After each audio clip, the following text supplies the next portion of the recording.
Baik, Assalamualaikum warahmatullahi wabarakatuh. Teman-teman, selamat berlebaran di hari kedua, mungkin udah sebagian hari pertama. Semoga semuanya sehat ya.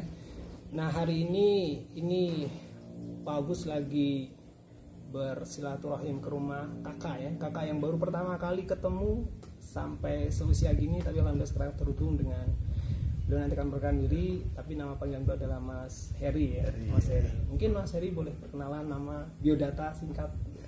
Baik, bismillahirrahmanirrahim. Assalamualaikum warahmatullahi wabarakatuh. Sebelumnya saya ucapkan minal aidin wal faidin, mohon maaf lahir dan batin. Selamat merayakan Idul Fitri 1444 Hijriah dari puncak gunung ini 700 di atas permukaan laut dari Rajendra Farm nih. Peternakan kambing dan domba yang ada di Yogyakarta, Kulon Progo, tepatnya di atas Gunung Perbukitan Menoreh, Samigalo.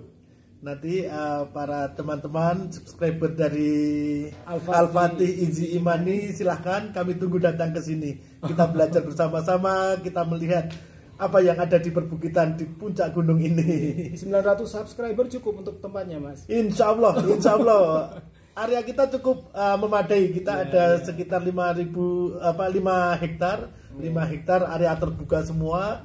Dan ini adalah dipergunakan untuk peternakan kambing dan domba. Kambing itu kita lebih fokus ke pedaging, kemudian yang kambing kita untuk perah ya, kita ambil susunya. Iya, perkenalannya sekaligus ke inti konten ternyata ya. Iya. Gini Mas Heri, ini pertanyaan pertama mungkin tadi sempat melihat di salah satu channel YouTube itu ada sebuah konten video menengok kandang super megah di wilayah Menoreh gitu. Mungkin ada kaitannya sama tadi penjelasan Mas Heri. Pertama latar belakang kenapa kambing gitu? Kenapa kambing kan banyak, ada sapi, ada mungkin yang jenis yang lain. Kenapa kambing? Kemudian yang kedua latar belakang kenapa kemudian memilih tempat ini menjadi farming, pusat peternakannya seperti itu. Baik, Pak Agus. Jadi kenapa saya harus memilih kambing? Ya ini mungkin jalan hidup saya ya, harus beternak. Dan saya meyakini, dan di dalam hadis pun juga disebutkan bahwa harta terbaik adalah beternak. Pada masanya nanti harta terbaik untuk setiap muslim adalah beternak. Nah ini adalah kita double track lah ini ya. Kita dapat dari sisi duniawi, kemudian kita pun juga dapat ini merupakan bisnis sunnah. Jadi memang ada ketetapan hati lah, kekuatan hati. Kita di sini mendapatkan ketenangan, kita mendapatkan keberkahan yang insya Allah bisa bermanfaat untuk banyak orang. Nah itulah yang menjadi harapan dan tujuan Rajendra Farm. Kemudian kenapa kita buat ini Pak Agus, untuk tempatnya ya agak lain daripada yang lain. Yang jelas ini adalah makhluk Tuhan juga yang perlu kita muliakan. Apapun yang kita lakukan dengan ketulusan, dengan kebaikan, insya Allah akan berimbas juga, kembali juga kepada kita. Kemudian desain kandangnya pun ada desain yang model joglo, kemudian ada yang limasan. Ini kembali lagi, beternak itu adalah seni. Kita harus juga mempertahankan budaya yang ada di Yogyakarta ini. Jadi yang joglo-joglo ini Pak Agus ini ya, Agus ya. Yang joglo ini adalah untuk pejantan-pejantan. Filosofinya kan dari dulu kan joglo itu lebih unggul daripada limasan ya. Kemudian yang limasan ini adalah kebanyakan untuk kambing-kambing dan domba betina. Tanpa kita membedakan masalah gender ya ini. Gitu. Ini kayaknya bakal berjam-jam nih interviewnya.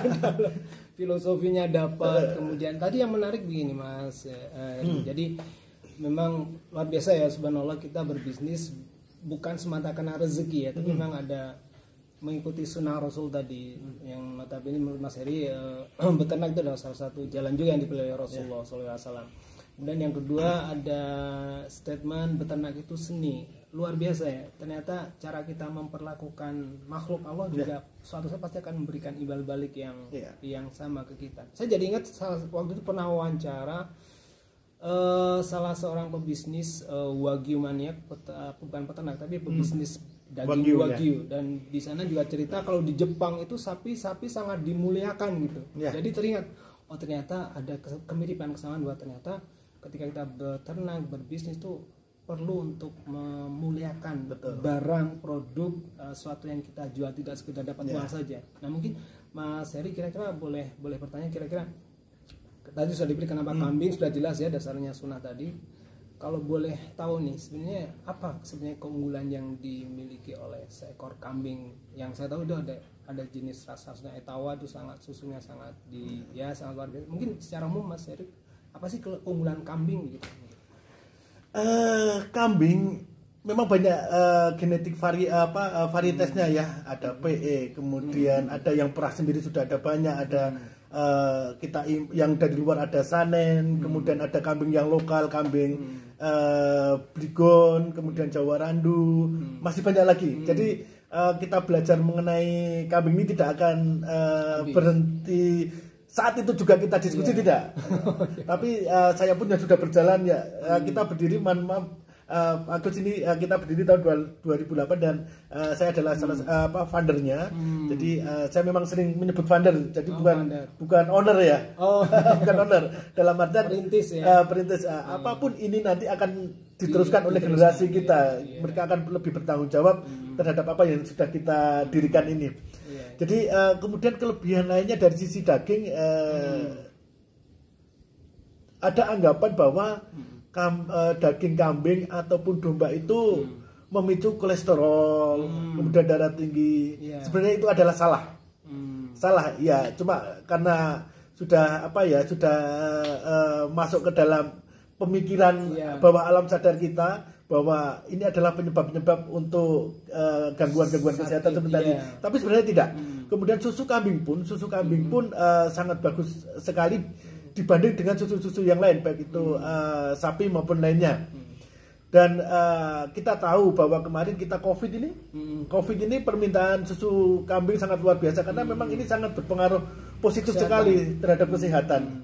Jadi jangan takut kepada subscriber, kemudian viewer, bahwa produk kita, susu kambing kita tidak seperti yang dibayangkan, bau perengus dan lain sebagainya, tidak. Kita betul-betul ada yang soft, kemudian yang ada yang pokoknya komposisi nutrisinya sangat bagus sekali. Untuk itu nanti kalau memang memerlukan silahkan datang ke Samigalo sambil kita healing. Ya, Wilayah Samigalo ini ada di sisi barat Jogja ya, Mas Heri? Barat utara. Jadi kalau bandara itu di sisi selatan barat. Kita di sisi gunung, di sisi utara. Perbukitan Menore. Menore. Banyak sejarah cerita. Arahnya ke utara ya. Ke utara ya, 1 jam dari bandara. 1 jam ya. Mungkin kita bicara dari awal nih Mas Heri tentang pembibitan mungkin ya, dari kecil kemudian mereka dewasa dan kemudian tadi sampai katakanlah musim panen barangkali istilahnya. Jadi bagaimana prosesnya? Adakah strategi pemilihan rasnya, jenisnya, dan bagaimana strategi beternak yang tepat versi Mas Heri seperti apa? Saya coba membawa berpikir secara rasional bahwa beternak itu mungkin kalau dilakukan secara tradisional, nenek moyang kita, orang tua kita sendiri pun dengan sistem tradisional, beternak tradisional, mohon maaf sekali mungkin kalau kita betul-betul mau hitung secara jelimet ya, saya ada keyakinan secara analisa mereka melakukan bisnis yang rugi. Karena kadang-kadang kan mereka nggak berpikir bahwa ini harus dihitung. Mereka cuma berpikir ini kan cuma untuk tabungan, ini cuma untuk menyimpan tenaga, kemudian untuk kerjaan sambilan. Tapi sebenarnya itu adalah kesalahan yang dilakukan oleh banyak-banyak peternak. Jadi kami harapkan kita harus beternak secara smart farming ya. Jadi memang kita harus terukur ya. Jadi inilah yang dilakukan oleh Rajendra, bagaimana itu bisa membawa kesejahteraan bagi peternak-peternak yang ada di khususnya di Yogyakarta. Jadi memang secara analisa alhamdulillah bisa kita dapat dikatakan beternak itu bisa membuat orang kaya. Jadi jangan khawatir bahwa peternakan itu adalah pekerjaan yang mungkin sebagian orang masih kurang melirik ya. Ya, untuk desa Melirik. Cuma kalau kita lakukan dengan baik dan benar, dengan ketulusan hati, insya Allah akan membawa kesejahteraan untuk peternak-peternak kita. Ini lagi-lagi ke filosofi lagi ya. Cara berpikir. Jadi perlu saya luruskan, ini bukan tentang menyalahkan siapa-siapa, tapi lebih ke cara berpikir, cara beternak, lebih ke perilakunya, bukan ke orangnya ya. Nah mungkin lanjut ke tadi pertanyaan saya Mas Heri tentang bagaimana dari kambing kecil, kan kita sering lihat tuh kadang ketika kambing lahir ada juga yang meninggal gitu kan, gimana supaya mereka bisa bertahan tumbuh dewasa dan malah menjadi bibit yang super begitu sampai musim panen, gimana cara perawatannya? Ini kita masuk ke manajemen, jadi peternak harus menggunakan manajemen juga, manajemen budidaya. Salah satunya yang perlu kita ketahui adalah bagaimana itu manajemen kandangnya, kemudian manajemen sumber daya manusianya sebagai anak kandang, salah satunya. Kemudian ada juga nanti manajemen pakannya, bagaimana kambing itu biar tercukupi nutrisinya. Ya memang tidak mudah Pak Gus, tidak mudah, tapi bisa dilakukan dan alhamdulillah kita sudah menemukan semua teknik yang saya anggap betul. Karena saya yakin kambing tidak pernah bohong. Apapun yang kita berikan kepada kambing, dia akan memberikan imbal balik kepada kita. Jadi kalau kita kasih makan jelek, dia pun akan kurang baik pertumbuhannya. Kita kasih makan bagus, alhamdulillah dia pun akan tumbuh dengan baik. Nah, salah satu yang menjadi unggulan bagi Rajendra Farm adalah kegiatan untuk kurban. Untuk korban yang kita bekerja sama dengan luar negara. Nah, disinilah disinilah bagaimana kita harus menerapkan manajemen itu, manajemen pemilihan bibit. Tadi yang seperti Pak Agus sampaikan bahwa kita harus mempunyai pengalaman. Kita harus mempunyai pengetahuan bagaimana bibit itu kita pilih untuk mendapatkan hasil, karena saya yakinlah nanti dari titik ini juga ya. Jadi yang paling krusial adalah mengenai pemilihan bibit. Kita sebut bakalan ya. Bakalan. Nah, untuk saat ini memang permasalahan yang terjadi di Indonesia, bukan hanya di Jogja tapi ini di Indonesia, adalah kebutuhan kambing domba itu sangat tinggi sekali. Sehingga kita pun sebagai peternak sebenarnya belum mencukupi kebutuhan yang ada. Khususnya di Jogja sendiri kita belum berani mencukupi. Karena apa? Karena ya itu tadi, kita banyak berpikir untuk menjual, tapi kita tidak berpikir bagaimana itu untuk mencetak bakalan. Akhirnya apa yang terjadi Pak Agus? Sampai saat ini kita pun menjadi masalah besar ini. Kita di Jawa, khususnya di Jogja ini, kita mengambil bakalan untuk yang kambing domba ini kita sudah dari luar Jawa ini Pak Agus nih. Pulau Jawa sudah tidak bisa mencukupi. Jadi kita ambil dari Medan, kemudian ada yang dari Lampung. Kemudian kalau area Jawa pun sekarang sudah mulai menyempit karena keterbatasan bakalan. Jadi nanti untuk kedepannya memang Rajendra akan memperbesar proses breeding untuk pemenuhan kebutuhan Rajendra sendiri. Ya, jadi ini nanti program yang akan kita luncurkan adalah program beternak secara closed loop. Closed loop itu beternak hulu sampai hilir. Karena di titik poin-poin itu, bagus, itu akan ada margin-margin yang kita dapatkan. Jadi kita dari sisi beranak memperanakkan kambing domba itu kita sudah dapat keuntungan. Nanti setelah itu kita gemukkan, ada margin sendiri lagi. Nanti habis itu kita potong, ada margin sendiri lagi. Habis itu kita olah, ada margin sendiri lagi. Dan alhamdulillah memang itulah yang saya tekankan kepada teman-teman, khususnya viewer. Bahkan kalau di sini ada peternak, ayo kita belajar bersama-sama. Kita rubah pola pikir Pak Agus. Jadi kehabisan kata-kata nih. Tadi bicara tadi pertama statement bahwa kita lebih sibuk sama profit ya, keuntungan, tapi lupa dengan regenerasi, mungkin tepatnya seperti itu, regenerasi pembibitan tadi. Memang yang saya sering dengar begitu biasanya memang ungkapan-ungkapan atau lebih tepatnya pemahaman-pemahaman yang sering terjadi adalah beli kambing harga sekian, nanti hitungan 2 tahun sudah nilainya jadi sekian. Jadi cuma bicara profit saja, tapi lupa bagaimana mungkin mengembangbiakan, menjadikan generasi yang lebih tadi mungkin tadi karena mungkin belum ada sisi ternak itu seni ya, ternak itu profit, jadi mungkin belum mengarah ke situ ya. Nah yang kedua tadi tentang beternak dari hulu ke hilir, jadi ini saya jadi teringat ini jadi salah satu, mungkin mudah-mudahan jadi apa ya, ya katakanlah bukan indikator, mungkin trendsetter atau tolak ukur. Jadi kalau hulu ke hilir, saya jadi ingat bisnis hulu ke hilir adalah salah satu kedai kopi asal Amerika. Dia juga bicara bisnis dari hulu ke hilir. Dia kuasai dari kopi mulai tanam sampai dia jual di kafe. Itu saya tidak perlu sebutin namanya, tapi kalau bicara kopi ada kedai asal Amerika. Kalau bicara kambing muda-muda nih, ada salah satu indikator tokohnya adalah Rajendra itu tadi. Dan memang ini saya yakin Mas Heri nggak bisa jalan sendirian ya. Artinya proses untuk mengedukasi masyarakat, apalagi tadi dengar kabar bahwa di wilayah Pulau Jawa pun bakalannya sudah mulai menyempit. Jadi ingat, jangan-jangan nanti kambing yang ras tinggi, ternak ras yang bagus itu akan punah dan malah mungkin akan diambil oleh wilayah lain. Itu sangat mengenaskan ya. Nah sekarang mungkin bolehkah Mas Heri mungkin berbagi cerita, syukur-syukur nanti melalui konten ini teman-teman bisa langsung berpartisipasi, minimal dari si pengetahuan jadi berubah cara berpikirnya, syukur dari si teknis di lapangan mereka juga langsung mulai pelan-pelan mulai mengarahkan tidak hanya tenang untuk profit tapi tenang untuk seni juga. Mungkin strategi Mas Heri gimana? Ini pasti nggak bisa jalan sendirian kan, harus bekerja sama. Strategi apa yang akan Mas Heri lakukan supaya target utamanya adalah kita bisnis untuk tidak cuma profit tapi juga untuk tadi regenerasi, bahwa kita juga harus memikirkan masa depan bisnis kita gitu tadi, tidak sekedar profit tapi juga kelangsungan hidup mereka juga. Ya, inilah keunikan kambing dan domba ya. Ini adalah industri. Saya sering mengatakan ini adalah industri ya, industri yang tidak bisa kita lakukan secara sendiri. Kita makanya kita nggak ada persaingan di sini.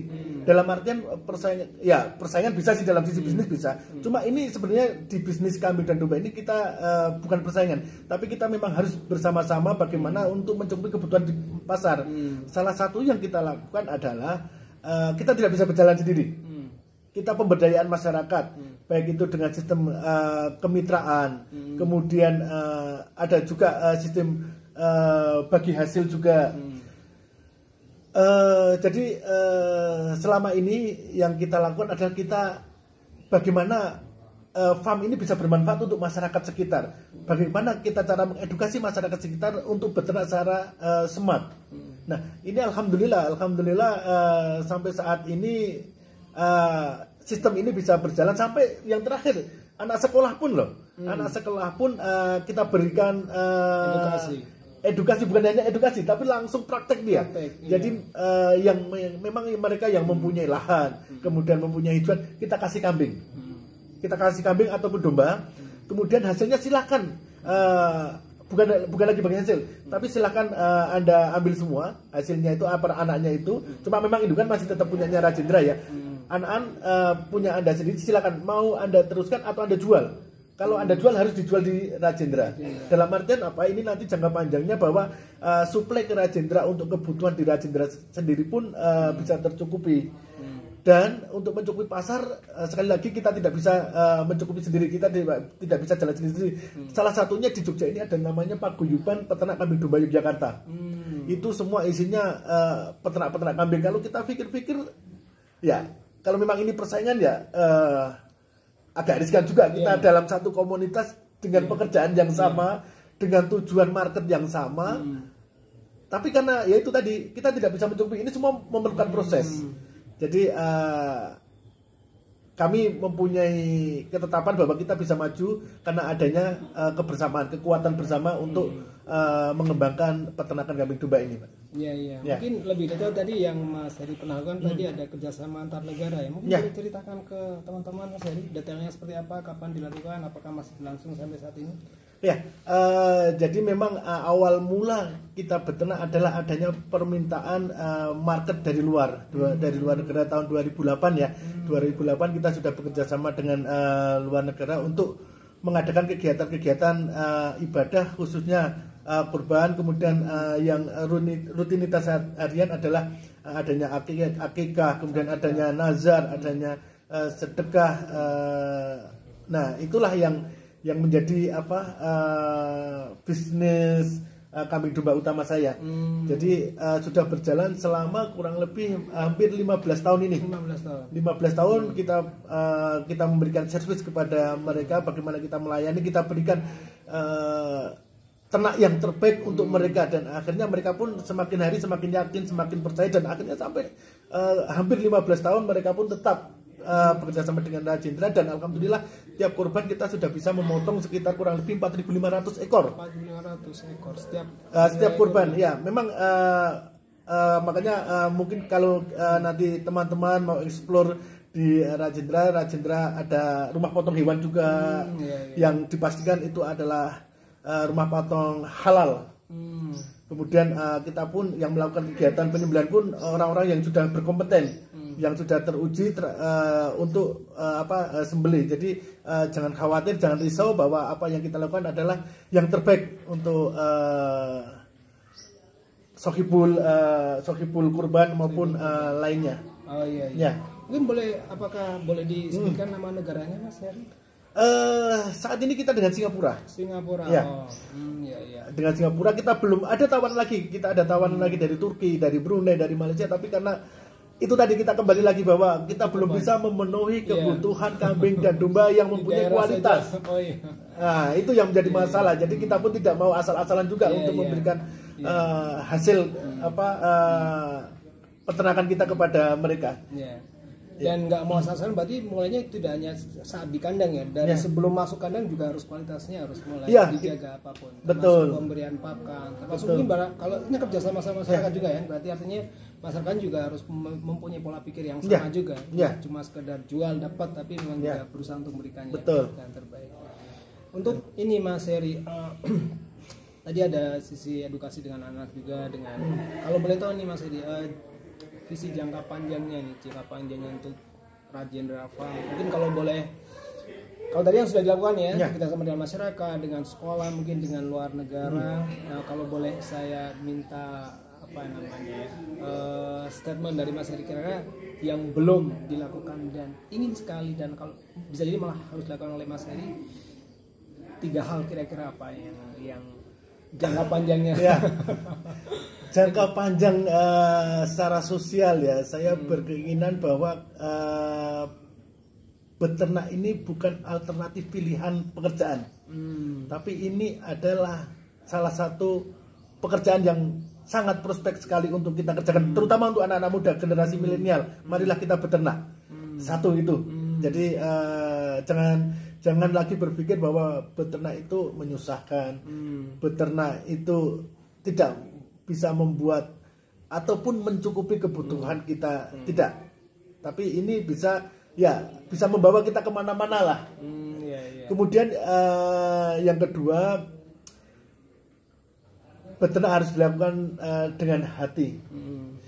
Kemudian juga marilah kita perbaiki, terutama kita sudah ikut dalam permasalahan nasional mengenai tercukupinya kebutuhan pangan nasional, karena kan kita sedang ada krisis juga ini, ada ancaman krisis juga. Nah, salah satu yang menjadi andalan adalah bagaimana kita bisa mencukupi kebutuhan daging. Nah, salah satu substitusinya adalah kambing dan domba ini. Jadi kepada masyarakat, jangan takut untuk mengkonsumsi kambing dan domba, karena ini adalah hasil dari anak negeri sendiri. Kemudian yang ketiga apa Pak Agus ya? Ini dia nih. Yang ketiga adalah ini, beternak dapat memberikan kesejahteraan kepada kita semua. Beternak akan memberikan keberkahan kepada kita semua, ketenangan kepada kita semua. Jadi marilah kita beternak. Kita coba bagus. 3 hal semuanya, mindset semua, cara berpikir semua luar biasa ya. Seorang Mas Heri, perintis, founder Rajendra Farm, yang sudah kurang lebih 10 tahun lebih ya, 15 tahun. Mau 15 tahun ini merintis Rajendra Farm. Mungkin pesan terakhir untuk teman-teman viewer nih, ada yang mungkin di Jogja, Jakarta, ada yang di Australia, New York juga, boleh. Milenial ada nih, peternak, sepertinya belum ada peternak, bisnis ada. Silakan Mas Heri. Ya, kita berusaha mengadopsi bagaimana beternak yang baik. Kita pun belajar juga dari beternak-beternak mungkin yang ada dari luar negeri, dari Australia, dari New Zealand, dari Belanda ataupun dari manapun. Kita akan terbuka. Kita akan terbuka memang tentang apa yang ada untuk diadopsikan kepada kita, ditularkan ilmu-ilmu beternak kepada kita siap. Karena pada intinya kita cuma ingin satu aja, bahwa peternakan ini bisa membawa Indonesia lebih makmur, Indonesia lebih maju lagi, Indonesia dengan peternak-peternak yang ada sekarang ini bisa sejahtera, khususnya kepada peternak-peternak milenial. Ayo kita bangun negara ini. Iya. Mudah-mudahan setelah ini makanan pokok Indonesia jadi dua ya, tidak hanya beras tapi ada daging ya. Daging ya, daging pun tidak hanya sapi, ayam, kambing, ya. Dengan kualitas nutrisi yang lebih baik. Iya, benar. Baik, terima kasih banyak Mas Heri. Baik, terima kasih. Semoga bermanfaat konten itu teman-teman. Dan sekali lagi tadi pesan Mas Heri, siapa yang ingin belajar tentang peternakan khususnya kambing dan domba, pintu Rajendra Farm selalu terbuka. Tinggal kontak beliau, bikin janji, insya Allah beliau dengan senang hati. Insya Allah. Masih kita ketemu lagi di konten berikutnya. Assalamualaikum warahmatullahi wabarakatuh. Waalaikumsalam warahmatullahi wabarakatuh. Salam kenal, sampai jumpa di Rajendra. Iya.